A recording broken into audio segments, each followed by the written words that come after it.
Hello guys and welcome to another video of the subreddit series. Today we are going to be looking at r/ChoosingBeggars, where beggars are basically also choosers and are being way too picky when it comes to who they beg for a relationship or any other matter.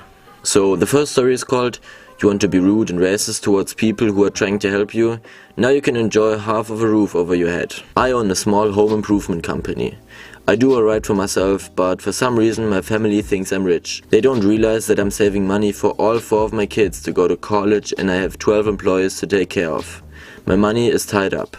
The roof of my aunt's house was in deplorable condition. Last July my grandmother talked me into fixing it for free. It wasn't an easy job either. It's a 12 out of 12 pitch, 3 layers thick with cedar shake on the bottom. Normally I would charge 15k for this type of job, but I let my grandmother talk me into it. I asked my employees to volunteer their only day off that week.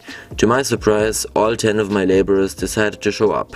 They all refused to clock in. They told me my family is their family, and for family they only charge servicer. Honestly, I was kinda humbled by their generosity. As soon as we get to my aunt's house, we start setting up, and my guys start playing the radio. They were listening to some very Mexican music. Then my trashy ass cousin decided she was going to go outside and start yelling at these guys about the music, and had them turn it off. About an hour later, my cousin came outside again to tell these guys to put their shirts on because she felt like it was inappropriate for her 8-year-old daughter to see a man working with his shirt off.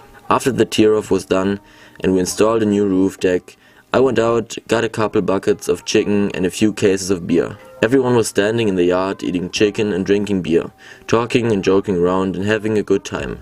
Then my cousin decided to come out yet again. This time she's complaining about everyone drinking on the job. This time I pulled her to the side and reminded her that these guys were doing a 50k job for free. I flat out told her that she needs to shut the fuck up and get back in the house. That's when she decided to slap me across the face. Right away I called the police and had her arrested. Damn. After the police drove off with her in handcuffs, my aunt completely lost her shit. She started screaming at me and then threatened to call ICE on my employees.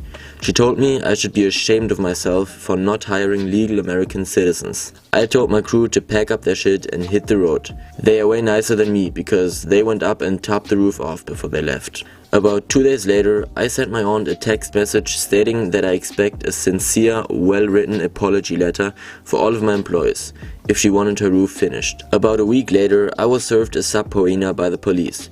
My aunt was suing me for damages. I explained the whole situation to the judge and showed her the message that I sent my aunt requesting a simple apology letter, to which the judge fully agreed on my behalf. My aunt was ordered before court to write 10 sincere apology letters to my employees before I finish her roof. She still hasn't wrote those letters and she still doesn't have a roof. The next story is called "If I Were You, I Had Slit My Throat." So this one happened to me a few months ago.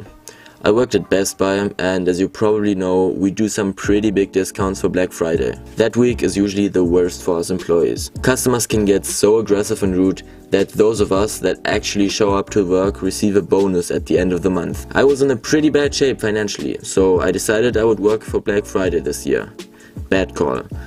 Near the end of the day, after the best deals were gone, a mom showed up with her 15-year-old kid.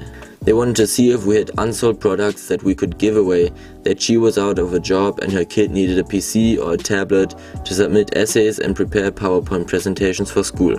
I told her this was not a bakery and we did not give out expensive technological items for free just because they were unsold. However, I was in a good mood after going through that day. I also knew that thanks to work and especially after this week, I would finally be financially stable. So I told her I had an old tablet that I could gift her. It just had to stay plugged in for it to work since its battery was broken. It could still be used, you just couldn't move it while using it. So she told me, "Boy," I'm 25 by the way, "why would I use a tablet if I can't even fucking move it? Why would you give me that shit? I'm a single mom, I need to raise my kid good. Just look around. There's a ton of junk you have not sold. Give it to me. Black Friday is over and I deserve it.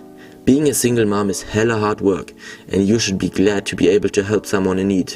I answered that this was not my call to make and I expected a little respect since I was an employee, not her friend. That apparently hurt her and at that point she lost her shit. She told me, "Oh, fuck off.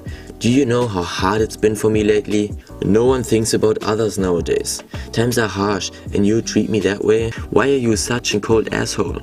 You should be ashamed. Go kill yourself. If I were you, I had slit my throat, douchebag. Fortunately, my boss was next to me and at that point probably drawn in by her fool language and the volume of her voice. He told her to leave, and when she refused, told her to fuck off or you and your kid are going to jail.